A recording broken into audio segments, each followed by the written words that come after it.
Hello，大師答問時間開始啦。咁咧，本集大師貶低香港而抬高深圳。馬雲咧早年進軍北京創業失敗，返回老家杭州咧先成功。一個城市嘅發展咧離不開人才。為什麼近來好多人才咧？近年好多人才離開香港，呢個問題先係最重要。關唔關人才事咧？香港嘅問題唔關。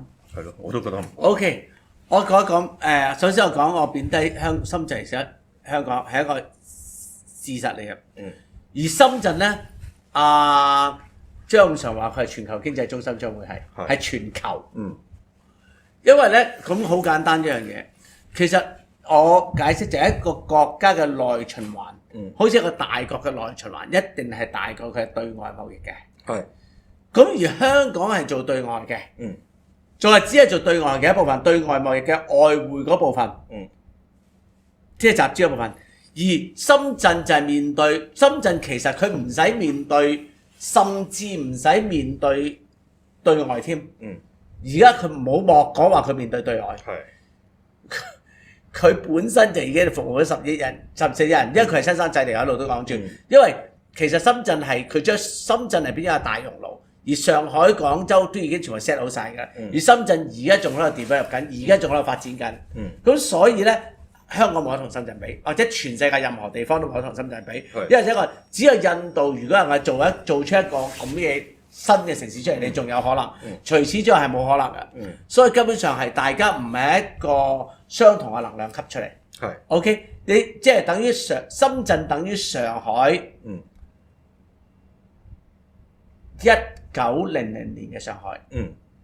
上海應該1865年、1866幾年打完鴉片戰爭，二次鴉片戰爭，二次鴉片戰爭先開始嘅，先係開始嘅。咁佢只係發展咗40年啫。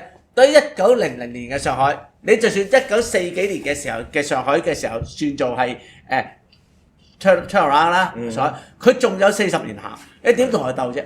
即係你如果人哋一個如日中天嚟嘅，你冇得，我都想翻深圳啊，簡直係即係講下。咁但係問題即係你等於1900年嘅上海啫，其實只不過，所以基本上唔係同一能量級嘅。再講人才問題，人乜 Q 嘢才啫？香港大家覺得最勁嘅時候係幾時啊？咩啊？1990年代。唔可以咁講咯。1990年代係咩啊？1984年嘅時候。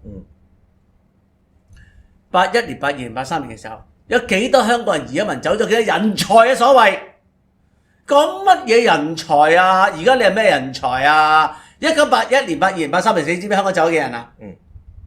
嗰啲後生仔咪走晒上嚟，結果咪走啲新人上嚟啊！咁結果咪又得翻，就仲好咯。人咩才啫？你走咗仲好啊 ！OK， 我講啦，即係大家成日講啲人才都唔知咩叫人才，啲人讀嚟讀去，當年。劉邦、蕭何、樊噲，成班人啊，係喺一個九唔搭八嘅地方叫沛縣出嚟嘅啫。嗰個核心班底，嗰個地方係一個好少嘅地方嚟嘅咋，啱唔啱啊？咁然之後到最後打咗天下，啲人話：哇，蕭何幾叻啊，劉邦幾叻啊，咩嘢咁？你嗰笪地方唔係你人才問題，好心你自己照下鏡。嗰笪地方就係最重要嘅，就係你係有機會俾佢打。即係不得不提韓信啦，都係流嘢嚟嘅啫嘛。即係如果計出身，計出得係咪人咩才啫？韓信咪又垃圾咪嗱，一個步兵咯，咪係咯。咁仲有就係當初嘅時候，呢個就永遠都係就係講翻漫畫界。馬榮成啊，初出道啊，垃圾嚟嘅啫嘛。如果唔垃圾都唔會跟上官小威啦，係嘛？係咪先？最叻嗰人梗係黃玉郎，黃玉郎淨係到最後培養個邱福龍出嚟啫。真正上官小威啊，上官小寶培養啲咩牛佬啊、溫日良啊，都勁嘅喎。馬榮成啊，全部跟黃玉郎都唔得嘅，話俾你聽。明白？點解咧？因為你就係跟條垃圾添。嗰個人咧，你14歲嘅時候咧，就俾佢出嚟打，俾佢。你跟黃玉郎咧，就14歲嘅時候，人身高量準，日日喺度話。啱唔啱啊？最重要。有人喺度話，而咧你跟啊啲垃圾上官小偉、上官小寶咧，就於是乎咧，上官小寶都唔係好垃圾，上官小偉更垃圾啦。就係14歲就叫你，你都唔識畫畫嘅，就不如你出嚟做主筆啦。俾你試你要寫。推出個講法，即係又唔係垃圾嘅，即係佢哋肯俾機會㗎，真嘅嚇，好大膽啊！唔係咁，你相比黃洋最好嘅人就去晒黃狼度，係啦，全部即係因為身高良準啊嘛。身高良準度就 promotion 又快，結果就到嗰啲人畫嘢最叻嗰堆人就全部去晒佢嗰度，但係結果真正行出嚟嗰啲人就全部喺啲垃圾公即係司出嚟。打天下打出嚟咯，需要嚇，即係。唔係咯，你講乜嘢啲人才走晒，人才走晒，你快啲走添啊！唔好以為自己人才啊，你自己垃圾又唔知，明唔明白就係咁我咯。好認同你呢個講法嘅。你就係打得咩個打得啊？就係要真係走咗先有位㗎嘛。你走晒位，喂，結果你80年代啲人走晒，嗱，跟住啲人香港嗰啲人咧就上晒嚟，90年代啲人上晒嚟啦，然之後嗰啲30歲就已經做到最高級嘅30，而家就老屎忽壓住啦，因為佢哋太早成名啦，呢條就壓咗個位幾十年，就等變咗老佢哋走啦屎忽啦。嚇，即係叫做世代更替啦，一定要發生嘅嚇。你唔發生就人才快啲走咗啊，騰翻啲位出嚟啊！即係我成日你講同你做節目咁耐，我最中意你講今次啊！即係邊有所謂人才咁啲咩人才咧？我都唔知乜嘢，唉，好奇怪！諾貝爾獎你又未攞過，何來人才咧？大師今日係咪心情唔好啊？長久慘慘，即係講你2日前鬧嗰單嘢啦。日日心情都唔好，因為咧又冇錢，係咪先？又攞錢又冇，係咪先？生活艱難，又冇得去旅遊玩，梗係心情唔好啦！你估仲係幾年前咁好景咩？係咪先？係咪日日都心情唔好？幾有邊一日心情好過啊？平凡嘅常公子又點聽得明大師咧？咁啊，梗係啦，唔使多講啦嚇。我即係點聽得明大師講嘢咧？咁啊，大家要自己揣摩下啦。佢就梗係聽唔明我講嘢啦，因為我講嘢講一半嘅啫嘛。即係啲人話，啲人成日啲人講嘢講一半啊，你明唔明白啊？即係咧，喂，點解你講嘢講一半係講30啊？咁你梗係聽唔明啦。所以啲人都講嘢講得唔好，咪會聽唔明咯。你講嘢講得好清楚 present 得好清楚，你咪會聽得明咯。好，下一條啊，條吹簫鬼係本地感染，抑或係外地感染？最近有冇出境啊？如果有嘅話，有冇隔離啊？有冇特權啊？政府有冇講清楚啊？喂，唔好咁樣啦！人哋香港管弦樂團吹單簧管，你話人吹簫鬼，即係佢教，即係咁都冇錯嘅。你如果咁樣咁係香港人嚟㗎嘛？唔係啊，你咁講好唔好？如果連某種行為都可以叫吹簫嘅話咧，咁吹單簧管當然可以叫吹簫鬼啦。OK 得唔得？咁佢有冇出境咁冇？咁啊，政府有冇交代？但係毫無疑問咧，啲人佢哋講咧，吹呢個類物品咧，係好容易會噴咗啲口水出。當然啦，咁所以咧，咁所以就會惹到人。所以咧，吹簫咧就真係比較危險嘅。即係吹單簧管啊、喇叭啊，全部嘢都係有一個危險性嘅。原來你如果係弦樂啊，管弦樂就冇問題啦，管樂就有問題嘅。係。咁就講完啦。下一條，咁樣雄安新區會唔會係下一個深圳呢？邊度係雄安新區？習近平打造嗰個啊嘛，唔會，因為佢其實雄安新區如果暫時嚟講，佢成個規劃咧都可能係 release 係北京嘅啫。如果喺我心目中咧，北京比唔上深圳嘅，因為北京係只不過首都嚟嘅，即係等於華盛頓，你唔會比得上係紐約嘅。係嘛？咁所以如果雄安新區只係一個北京嘅附屬嘅地區嚟嘅，咁佢同深圳會相差好遠。係咯，咁啱啱發展咧，深圳呢一個話晒都發展咗40年啊嘛，半個世紀㗎啦已經。好啦，大師太煩啦，係咪更年期咧？係。啲人有人話男人冇更年期，但係其實男人即係你冇一個好明顯就好似女性停經咗啲更年期，但係咧就係你踏入咗一個年紀嘅時候咧，你就會係有一啲心理上同埋生理上嘅轉變，咁嗰個就可能係叫做係男人嘅更年期啦，咁係有嘅。OK， 好啦，下一條，廣州嘅情況，依家嘅情況已經淪合咗俾外省佬㗎啦，今非昔比，周圍都係講普通話嘅，後生嘅都以講普通話嚟溝通，只有老一輩嘅講廣東話啫。就算後生會講廣東話，但有啲音呢都會講咗普通話嘅音嚟嘅，令到廣東話完全唔似係母語。另外，當年選擇深圳做特區嘅考量，除咗想揾香港做借力之外呢，會唔會有政治考量呢？因為講緊個問題，揾班講非粵語嘅外省佬去深圳，中斷咗廣州同香港呢兩個都係講粵語城市聯繫嘅自我形成一個增加嘅分離力量，都似喎。我就覺得唔係咯，因為佢應該一開始嘅時候冇諗住深圳咁，即係好似而家咁樣嗰種嘅。佢一路都諗住黐住香港，可能係香港係500萬人城市，咁深圳係100零萬人城市，黐一黐咯。即係當初嘅時候應該冇諗過咁大想頭嘅，即係諗住黐一黐歸邊嘅，估唔到即係深圳係搞成。會唔會有講法就係佢初都估唔到香港嘅能量會咁強咧？佢香港能量佢估到嘅，因為當初嘅時候香港能量已經好強啦。佢80年代香港能量已經好強啦。咁所以就黐住。但係問題佢諗唔到深圳有一日會超越香港，佢諗唔到。係咯嚇。咁就至於係即係其實全部咧，因為你而家全國咁樣咧，人口係大遷徙嘅。咁所以但係咧始終你會永遠遷徙完都會仲有一個本土主義嘅。即係始終廣東省嘅本土主義都係好強嘅。咁嗰樣嘢好頑固。你話已經入咗好多，等於香港咁樣，你香港入咗好多大陸人啦，但係香港本土主義可能更加強。係咯，即係啲嘢可能有反效果。哇！依條就長啦，咁啊大家慢慢聽啦。大師咧的確係精算專家嚟嘅，我用千萬嚟形容 DNA 係太唔恰當啦。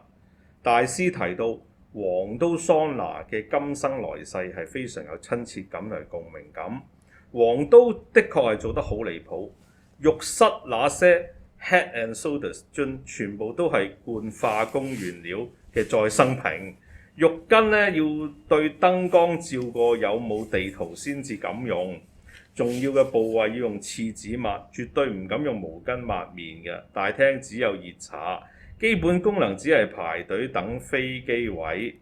按摩區咧就黑麻麻，一股濃烈嘅蛋白質氣味撲面而來。按摩房要同陌生人拍房，大家咧就鬥遠嘅。最離譜嘅係班高齡防空部隊做完自己個客咧，見你未搞掂就會過嚟幫手。其他阿姨仲會配合，即係好有團隊精神。其他阿姨仲會配合製造環迴立體聲效果，加速落鐘。最震慄嘅係嗰條散發住雙妹嘜花露水氣味嘅小毛巾，我很多年後才想起蛋白質好難洗乾淨。大師提過嘅嘉麗華亦都係一個飛機場嘅里程碑，好像係1299包待之，但肯定唔係最早嘅一間。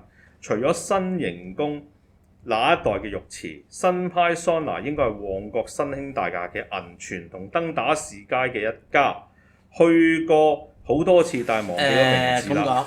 銀泉係我第一間去揼骨嘅地方，係我讀大學嘅時候去嘅，咁咧就係正骨嚟嘅。大場咧，新型宮都係正骨嚟嘅。大場咧仲有漆咸道嘅天天桑拿，都有啲小動作嘅。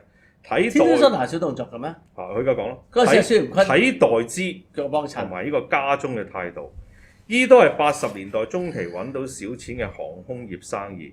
真正將機場建設到做到差啲可以上市係尖東嘅中南海，係工商國際下屬窗口企業。當時喺90年代初期，亦都可算係航空界嘅 A380啦。機票建設費咧就800蚊一個鐘。機場建設，佢而家講機票啊，機場建設費800蚊一個鐘，機票就另計，都係千缺歌啦。估計現在喺北京那班政協人大榮休幹部有唔少都搭過呢班航機。工商國際係做桑拿設備起家，全中國第一個就係佢賣上去嘅。喺深圳羅湖嘅華燈桑拿被大師勾起往事，回想起征戰多年，從第一次去銀泉喺更衣室度都糾結咗好耐。哇！佢第一次同我都係一樣去銀泉喎。係啊，到底要唔要着內褲入去呢？虛妄疑。希望大師多啲牢騷一下香港嘅掌故，好似天香樓啊、杭州酒家呢啲話題咧都好本土嘅。我都間中去7樓揾大康整條時魚食下。聽到你一講呢啲歷史，我就忍唔住插下嘴。哇！呢個其實冇咩嘅，只不過佢其實冇意思嘅，即係我唔係想回答嘅。唔係冇意思，我知，因為佢好有意思。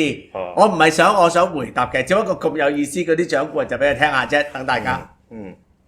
係啦，即係冇得頂啊！即係講呢啲。係，佢真係好熟學，甘拜下風啊！係常公子啊，點樣雙方平靜啊？如果校內冇教師播獨，教育局都唔會無事生非，係咯，我答過嘅，其實喺度，唔答唔答啦，咁啊，雙方平靜下啦。好啦，下一條，大師平時見到蕭生嗰啲，會唔會好似 YouTube 咁樣少得咁激啊？咁梗係唔會啦，老少嗰個人話我講杜汶澤啲人話，你都一樣咁啊。OK， 杜汶澤嘅問題一樣嘢，問題喺邊度？你知唔知？唔知。得罪朋友周時都有，佢話你話你周大師，你好似杜汶澤咁嘅人渣咁嘅契弟。杜汶澤契弟嘅地方喺邊度咧？等於杜汶澤嘅契弟就係佢其實得罪朋友唔係契弟嚟嘅。周時得罪咪得罪啦，係咪先？你係得罪恩人。即係杜汶澤契弟嘅地方係得罪恩人。我得罪朋友，譬如我同你常公子反面，跟住大打出手啊，鬧上差館啊，咁冇嘢㗎，明唔明白啊？但係杜汶澤嗰啲即係話你係恩將仇報。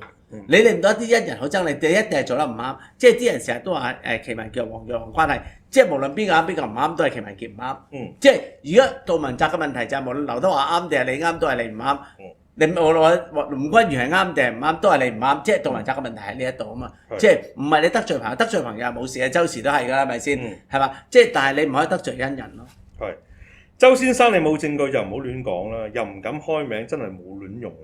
公務員退休後然後利益咧較多，當年亦都係地政處長杜迪退休後去幫地產公司做啦，多個退休嘅黑警都去大公司做，規劃處亦都有，做咩？唔係佢話我港台，佢話港台貪污，港台貪污係人都知道。你認為，如果你認為冇，而我認為有，而唔係有冇證據嘅話，我相信呢個係唔使談嘅，因為港台貪污。嗰啲喺唱片公司，尤其是係一個公開嘅事實嚟嘅。如果你擘大眼為咗去攻擊我而認為冇嘅話，呢個都唔需要去討論啲，因為大家都公開事實㗎咯。即係等於你70年代嘅時候嘅貪污，你話嗰個人捉唔到，但係警隊冇貪污啊，你捉到幾多啫？明唔明白啊？咁你唔能夠咁講嘅。即係如果你去到咁擘大眼講大話嘅時候咧，我冇辦法能夠同溝通嘅。咁至於嗰啲人咧翻煙喎，即係走咗過去，即係話你退休走咗過去私人機構去做，咁呢一樣嘢咧係非常之唔啱嘅。但係呢個合法㗎嘛？合法㗎嘛，冇嘢。你唔同港台又冇規定。港台嗰啲係應該 ICAC 拉㗎嘛？如果你講得出嚟，如果話係我講完咗嗰啲佢哋就住，你將兩樣嘢係完全係唔拉更嘅，即係話係唔同層次嘅嘢嚟嘅，拉埋一齊去混淆視聽咯，呢種係一種叫做。你咪話誓願素食生菜嘅，即係公務員宣誓咧，效忠特區政府，效忠一國兩制，效忠基本法嘅。你試下個宣誓就係話你退休之後唔可以有大公司要做啊，要硬食政府嘅長糧。我諗啊，真係唔簽啦。係啦，冇錯，即係嗰個真係冇得傾啊，係啦，嗰個真係冇得傾啊！你諗下個情況啦。咁同埋講真，退休之後去延續自己退休後嘅利益，咁亦都係人之常情嚟嘅。呢個法例，你話你講合法㗎嘛？係。咁我屌咁樣做咗咁多年工。你最多想搭多2條啦。咩啊？搭多2條啦。點解？係啊。夠時間咯喎。唔緊要啦，搭多唔緊要啦，即係。好啦，答啦，好答多一條啦。大師常公子，如果今時今日揾份工真係要讀翻個碩士，個 title 升職，照你哋話香港仲可以讀乜好？都係呢啲嚟嘅。唔係讀咩咧？最好冇讀嘥錢。你如果讀嘅話，你嘥錢。今時今日讀碩士有乜用啊？讀碩士我仲難請你啦。讀碩士有 Q 用咩？即係當然，如果你讀 business 嘅話會好少少，但係而家都冇乜用㗎啦。因為你而家你已經唔係第一份工嘛，你要揾嘢做㗎啦嘛。係。咁你話，如果你去讀碩士嘅話，你只有讀某一啲嘅課程係仲有啲用嘅，就係 EMBA 啊嗰啲，就去北京大學讀下識下人啦。但係而家識啲人已經越嚟越低級㗎啦。嗰陣時咧喺10幾年前讀就識得馬雲啊嗰啲，跟住之後就識啲 CEO，而家識得嘅人已經係越嚟越。識下你住喺你隔離窩斗路度嗰啲朋友咯。係啦，咁跟住之後跟住咁都可能係啲中高級職員嚟嘅，就係大陸嘅識得大陸人啦。咁然之後咧，你咧就如果你叫我真係叫有啲效啊嚇，即係嘥 Q 錢唔好讀又嘥辛苦啊，有啲仲有少少效嘅，其實都冇乜用啦。但係啲咁多幫助嘅咧，就係你讀翻個法律學位或者讀翻會計師學位啊，或者之類咁樣，讀翻啲專業學位 OK， 咁會有啲用嚇。即係始終你做 management 會計師而家都揾到好少錢㗎啦，但係你做 management 有多少會計，即係個 plus 嚟講咧係有作用嘅。即係你做下 plus 嚟講，咁所以就係咁樣。即係如果你叫人讀就去讀會計啦，或者讀 EMBA 啦，係嘛？都係正路嘅。唔係 EMBA 係要去識到人嘅地方讀 EMBA。係啦。如果你識唔到人嘅咧，即係如果你讀嗰啲咩香港校外港大校外進修課程就慳翻啦。你讀港大啊、中大嗰啲慳翻，你一樣去北京清華咁嗰啲北大清華，去識翻啲大陸人好啲。或者中山大學啊、暨南都有嘅。暨南有冇咧？你覺得？冇，一定要去北京清華，一定要去北大清華。好，今日嘅答問時間咁多，我哋下次再嚟講。好，拜拜。